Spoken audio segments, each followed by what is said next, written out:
E tem um outro detalhe, né? O São Paulo entrou em campo contra o Coritiba no esquema 4-4-2. Então ele foi realmente para tentar segurar a bola no meio, tinha vantagem de 1-0. Mas como isso não funcionou e depois que o Coxa cresceu em campo após abrir o placar, aí realmente começou a passar tudo, né? Eu vi o jogo e posso falar que teve horas de sufoco nesse jogo aí.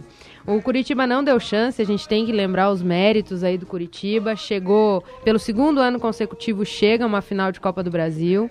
No ano passado perdeu para o Vasco, né? Verdade. Que, aliás, tinha desclassificado o Palmeiras no ano passado. O Vasco passou do Palmeiras, seguiu, o Coritiba também passou. Os dois fizeram a final que o Vasco levou o título. Qual palmeirense não esquece dos 6-1, se eu não me engano, 6-0 que o Coritiba meteu no Palmeiras numa das semifinais, se eu não me engano, da Copa do Brasil, o ano passado. Se eu não me engano, foi 6-0 ou 6-1 do Curitiba. Semifinal não foi. Foi as quartas ou as semifinais? Não, deve ter sido quartas. Não foi não. No Curitiba e Palmeiras, não foi? Não, ano passado foi Vasco e Palmeiras. Foi Vasco e Palmeiras e eu tava no Pacaembu. Então, eu não lembro. Eu lembro que Vasco o Curitiba e Palmeiras meteu... e, se eu não me engano, o jogo foi 3-1 pro Palmeiras e mesmo assim foi desclassificado. Lá. Então, desculpa. Eu lembro que o Curitiba meteu 6 no Palmeiras, agora não lembro se foi na Copa do Brasil ou no Campeonato Brasileiro.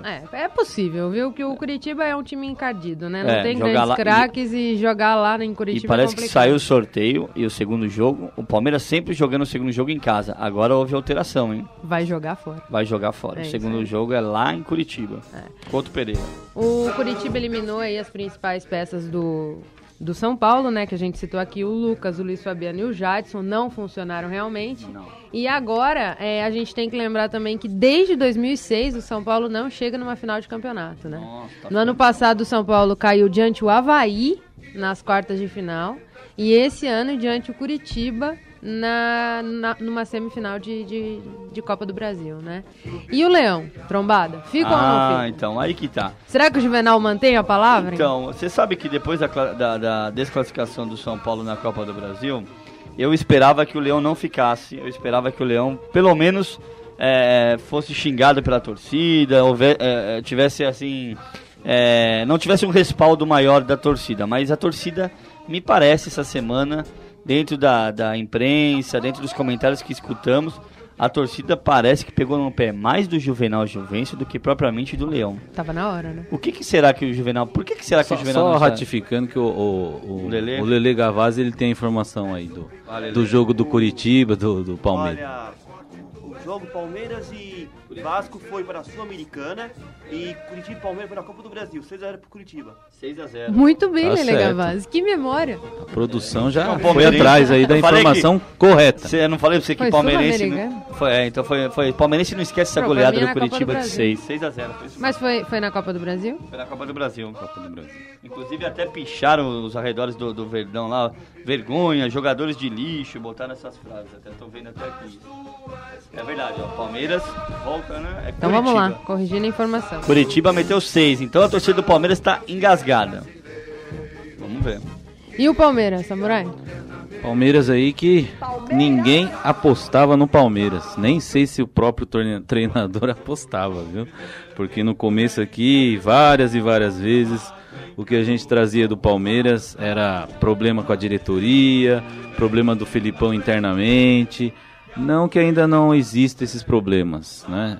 Ainda tem conselheiros aí que não vão com o Felipão, mas é isso aí, gente. O Felipão carregou o Palmeiras aí, juntamente com os jogadores, que demonstraram muita raça nesse jogo de quinta-feira com o Grêmio. Foi um jogo que, ao contrário do São Paulo, o Palmeiras mostrou muita raça. Eu vi muita raça embaixo de chuva. Foi um jogo quente. Até perguntaram também até perguntaram pro Vanderlei, pro professor, se ele pilhou os jogadores, porque os jogadores do Grêmio entraram meio pilhados. Eu também achei isso. Parecia... Mas tinha outra alternativa depois de ter tomado 2-0 em casa? Eu acho que se tivesse mais calma, aparecia mais futebol. Nem sempre esses times pilhados que o Brasil ainda está aprendendo com... Porque assim, a Argentina não entra pilhada, ela entra com raça e jogando a sua técnica. O jogador brasileiro confunde muito esse pilhado com violência e esquece do futebol. Eu acho que o Grêmio esqueceu um pouco do futebol. Eu vi o Palmeiras jogando bem o primeiro tempo. O Gladiador foi muito bem marcado pelo Arthur. O Arthur aí que se destacou marcando nos 2 jogos. O Gladiador não apareceu. Não apareceu, né? Voltou de lesão e não apareceu. Não apareceu, ele que era para ser o destaque aí do Grêmio não apareceu. E não sei se só eu vi esse jogo. Vocês também viram esse tipo de jogo? Uma raça muito grande do Palmeiras, né? A gente sempre falou que o Palmeiras falta um pouco de técnica nos jogadores, mas a raça acho que prevaleceu, e principalmente aí o Valdívia, que foi coroado com o gol da classificação, né? Depois de ter passado por tudo que ele passou, chorou. No vestiário, o próprio jogador, eu não me lembro qual, né? Disse que o Valdívia estava no vestiário chorando, né? Então acho que tudo isso aí fez com que o Palmeiras chegasse na final. Foi isso o jogo, né? Trombada, Dani, foi um jogo de... Não sei se vocês acompanharam. Eu acho que o Palmeiras, na verdade é o seguinte, o Palmeiras não acreditou e nem acreditava que teria condições de ganhar do Grêmio lá no Olímpico, ainda mais de 2-0. Então foi aquele presente que você tá na sua casa e tua mãe chega com o filho, tá aqui ó, a chave de um carro zerinho de uma Mercedes. Foi um presente desse nível pro Palmeiras. O Palmeiras esperava arrancar um empate ou até uma derrota magra lá pro Grêmio. Ganhou de 2-0, deu uma mudada geral no ambiente do Palmeiras. O Palmeiras veio com... E o Felipão, modéstia à parte falando, o Felipão é um cara do seguinte: jogar mata-mata com o Felipão e com essa vantagem, dificilmente ele vai perder. 2-0 jogando em casa, é muito raro ele perder.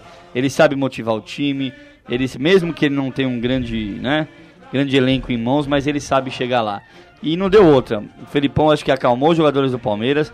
Concordo com você, os jogadores do Grêmio estavam totalmente fora de si, deram um soco, o Henrique foi mal expulso, não tinha nada que ser expulso, tomou um soco do jogador do Grêmio, o Grêmio estava muito pilhado, porque exatamente isso, não acreditava que teria perdido ali a chance de chegar à final, porque venhamos e convenhamos, nós aqui paulistas tínhamos uma ideia de que o time do Palmeiras, o Palmeiras está em um dos últimos colocados no Brasileirão e estava jogando mal demais, até então não tinha batido em ninguém, com todo respeito aos outros times.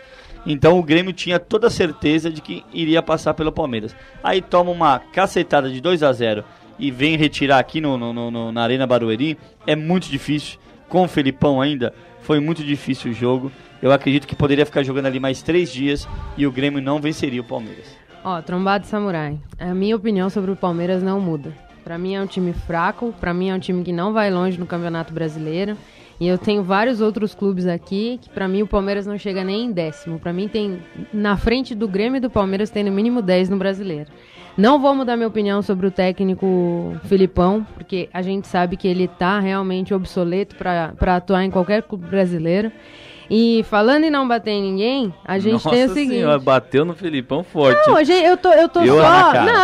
eu tô ressaltando o que a gente já falou anteriormente. Mérito do Palmeiras ter ido no Olímpico e num jogo quente ter metido 2-0. Isso é fato, isso é mérito do Palmeiras. Falar que hoje eu vou mudar minha opinião sobre o que é o time do Palmeiras e o que é a gestão do Felipão no clube palmeirense, eu não vou mudar. Mérito do Palmeiras ter entrado em campo muito bem aqui em Barueri. Sofreu 1-0, a gente não pode esquecer disso, que essa pilha que vocês falaram do Grêmio fez o Grêmio marcar o primeiro gol, mas realmente o Palmeiras não deixou de correr atrás, mesmo tendo a vantagem que trouxe lá de Porto Alegre. Agora, vamos lá. A gente vai ter uma final, Palmeiras e Curitiba, certo? O Palmeiras pegou na Copa do Brasil esse ano, eu trouxe aqui pra vocês, ele pegou o Coruripe, o Horizonte, o Paraná e o Atlético Paranaense, que daí a gente sabe que por mais que sejam times que hoje não têm expressividade no futebol brasileiro por não estarem na Série A, mas tem jogos complicadíssimos quando tem mando em casa, e aí foi pegar o Grêmio. Eu acho que dá Curitiba. Eu também acho. O Lele Gavazzi até veio pra cá não deu e eu vou polemizar com a Dani. Eu acho que dá Curitiba. Eu mudei, não é que eu nunca mudei minha opinião, porque eu acho o Felipão um dos maiores técnicos do futebol brasileiro. Eu acho que já foi, eu acho que hoje não é. Haja vista os recursos humanos que ele tem no Palmeiras, né? Eu duvido que qualquer técnico desse país chegaria com esse time que o Palmeiras tem, com esse elenco que o Palmeiras tem, na final da Copa do Brasil. Então acho que o Felipão tem mérito sim. Eu conversando com um amigo meu palmeirense, o Adalto, ele exaltou a relação dos times que vem jogando como o Corinthians, times que primeiro marcam para depois fazer o gol. E o Felipão sabe muito bem fazer isso. Justamente contra o Grêmio, esse 2-0 foi desse modo, no contra-ataque, fechadinho. No erro do adversário. No erro do adversário. Então acho que o Felipão tem mérito sim. A opinião que eu vou mudar é em relação ao Campeonato Brasileiro. O clima, o que atrapalhava o Felipão era o clima muito ruim dentro do Palmeiras. A gente até conversou com o Del Grande, um dos conselheiros, teve problema também com o Felipão. Ele falou aqui na Rádio Trianon, aqui no programa. Então, assim, a partir do momento, eu acho que assim, se o Palmeiras for campeão da Copa do Brasil, eu acho que o Felipão tem condições de continuar esse bom trabalho, fechar esse time e não digo ficar entre os finalistas, mas ficar entre os 10. Eu acredito que o Palmeiras fica entre os 10. Eu vou trazer para você 10 clubes. Os dois, o nono e o 10º que eu vou falar, você pode questionar. Agora, por isso que eu te falo. Vamos aguardar essa então, lista do Brasileirão para falar no final do bloco que a gente vai falar de Brasileirão. Eu também só queria ressaltar aqui que eu também concordo plenamente com a Dani. Eu acho que o time do Palmeiras é fraco. Acho que o Felipão achou aquela vitória contra o Grêmio, teve mérito, mas foi um achado. Se jogarem ali 10 vezes, nunca mais o Palmeiras repete esse resultado, apesar que o Sim não entra em campo. Mas acho o time do Palmeiras fraco, e a torcida do Palmeiras é uma torcida já calejada que não pode se iludir. Ela sabe que hoje ela está numa final de uma Copa do Brasil, que foi uma das mais fracas disputadas, porque os times que disputaram a Libertadores não disputam a Copa do Brasil. Isso está mudando. O ano que vem os times que disputam a Libertadores vão disputar a Copa do Brasil. Mas por isso, justamente assim, por isso. Porque a Copa do Brasil, ela está muito fraca. Então por isso que deu aí 4 times, os 4 times que têm a maior importância hoje no cenário nacional. O Grêmio pegou River Plate de Sergipe, Ipatinga, Fortaleza, Bahia. Justamente. E aí foi pegar o São Paulo também é a mesma coisa. Então assim, é uma Copa... O Palmeiras pegou o Atlético Mineiro, não pegou? Não, pegou o Atlético Paranaense. Mas que hoje está na segunda divisão também. É um time perigoso, mas hoje está na segunda divisão. Não, a torcida palmeirense é o seguinte, é um conselho que eu dou. Não se iluda com o time do Palmeiras. Pode vir a ser campeão? Tem chances? Pode e tem. Porém, tem muita coisa a melhorar. O Campeonato Brasileiro é um campeonato longo, onde precisa trabalhar elenco, onde precisa trabalhar cabeça e precisa contratar. O Palmeiras trouxe aí esse Mazinho que está fazendo gols, está acertando em algumas contratações, está recuperando o Valdívia, que é muito legal ver o Valdívia aí voltar, fazer gol. Isso une o elenco, isso motiva o elenco. Agora, vamos supor que o Palmeiras pega o Curitiba na final, e eu acho que o Curitiba... pegou, né? E eu acho que o Curitiba é o favorito, e o Palmeiras perde, aí o Palmeiras volta com aquela depressão que já está. Encontra-se naquela depressão que já está. Por isso que não dá pra mudar de opinião é o que eu falei, em cima, se o Palmeiras for campeão, é uma coisa no Brasileiro. Se o Palmeiras perder esse campeonato, é outra coisa no Campeonato Brasileiro. E o Palmeiras deu azar, foi o primeiro azar que deu, porque decidiu o último jogo lá.